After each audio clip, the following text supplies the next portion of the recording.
sila dito. Balikan namin kayo, Bloom, sa...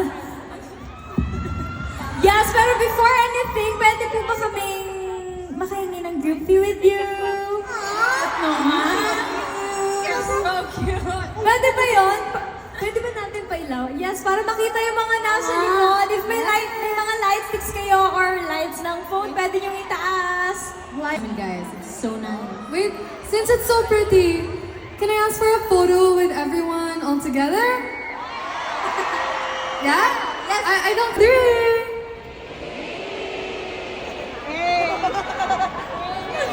Yeah! Yung pini. Beanie. Okay. For our next song, let me just tell you it's a song about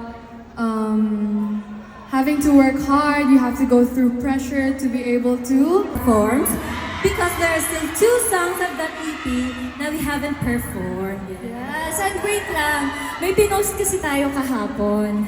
May pinost tayo na Zero Pressure. Meron kaming special single na ilalabas! Actually, may mga nakahula na eh. Nakikita mo yun, may mga nakapag-edit na. So, abangan niyo yan, Blooms. Madami kaming Tonight, kasi grabe, you have so much energy here and we just want to keep coming back. But also, we know that ang dami mga kababayans natin dito, ang dami mga OFWs na for sure, I feel like na-miss you din yung Pilipinas, you miss home, but well, that's why we're here because don't worry guys, through our performances, we're gonna give you the feeling of home.